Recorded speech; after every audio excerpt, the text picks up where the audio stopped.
Jumpa lagi dalam renungan harian Toraya dari Jalan Mekar 35 Tongkonan Kendari. Kami menyapa Bapak Ibu. Shalom. Puji Tuhan luar biasa. Marilah kita mempersiapkan diri untuk merenungkan firman Tuhan dan kita buka dengan doa. Mari berdoa. Terpujilah namamu ya Allah, Allah pemilik kehidupan kami. Kalau hari ini kami boleh ada sebagaimana adanya hanya karena perkenan Tuhan. Dan saatnya Tuhan kami mau untuk merenungkan kebenaran firman-Mu. Allah Roh Kudus, kuasai hati dan pikiran kami dan mampukan kami untuk memahami kebenaran firman-Mu ini. Di dalam nama Yesus Kristus kami berdoa. Amin. Bacaan kita dari kitab Efesus. Efesus pasal 5 ayat 1 sampai 21. Firman Tuhan, sebab itu jadilah penurut-penurut Allah seperti anak-anak yang kekasih, dan hiduplah di dalam kasih, sebagaimana Kristus Yesus juga telah mengasihi kamu dan telah menyerahkan dirinya untuk kita sebagai persembahan dan korban yang harum bagi Allah.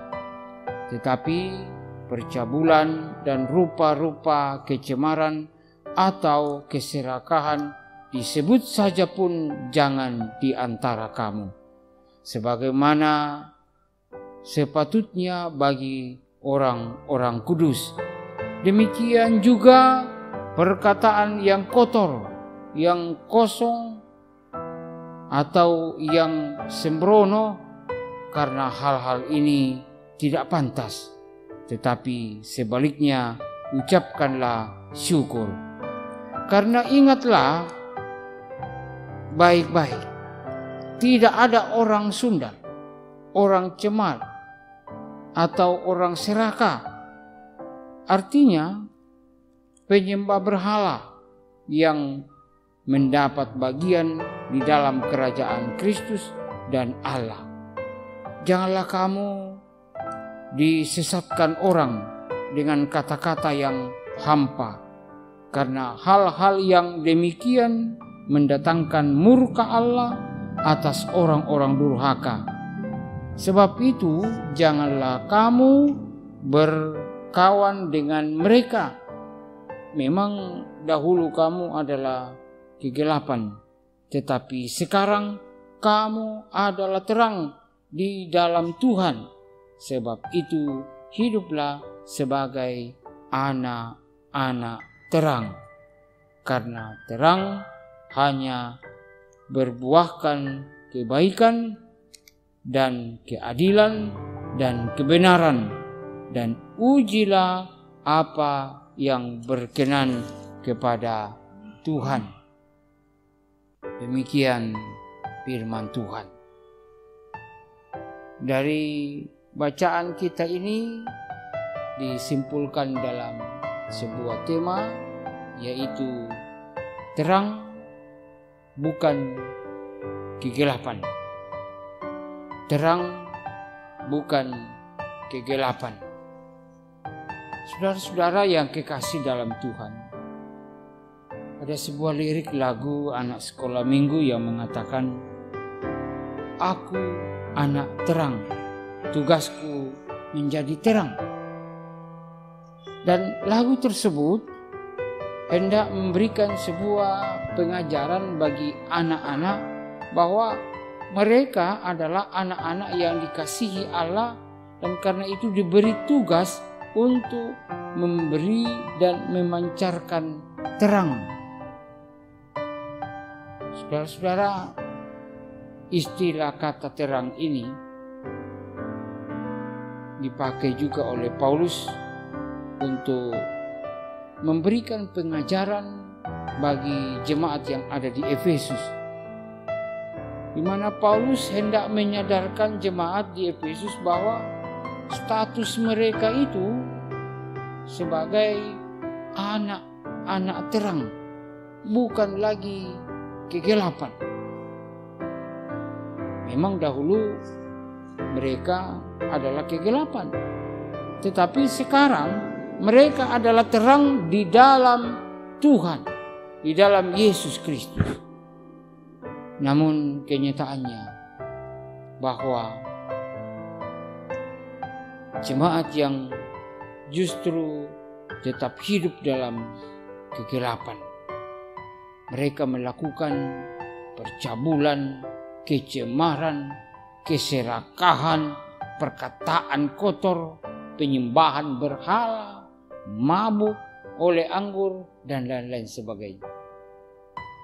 Oleh karena itu, Paulus menegaskan bahwa status mereka sekarang bukan lagi kegelapan atau orang yang sedang tidur, tetapi mereka telah menjadi anak-anak terang Tuhan.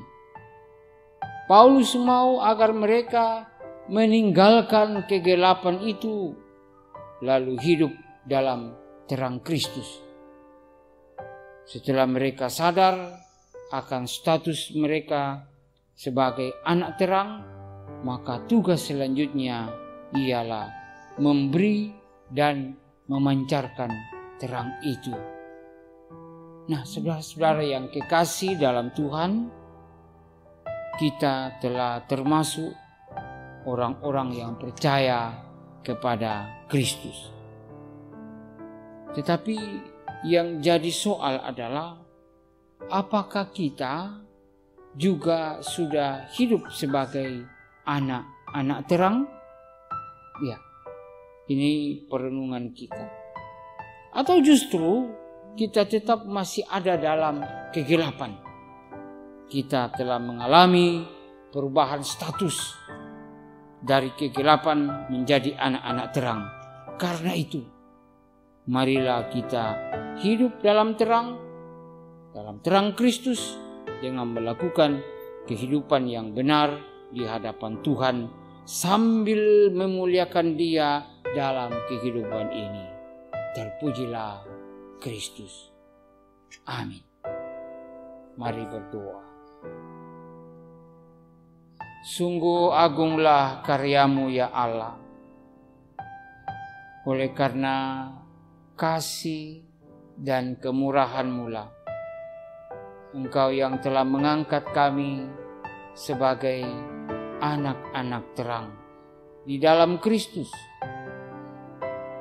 Karena itu, mampukanlah kami, kuatkan kami dengan kuasa Roh Kudus-Mu, sehingga sungguh setiap kehadiran kami di tengah-tengah lingkungan kami akan memberi dan memancarkan terang itu kepada sesama kami, kepada lingkungan sekitar kami.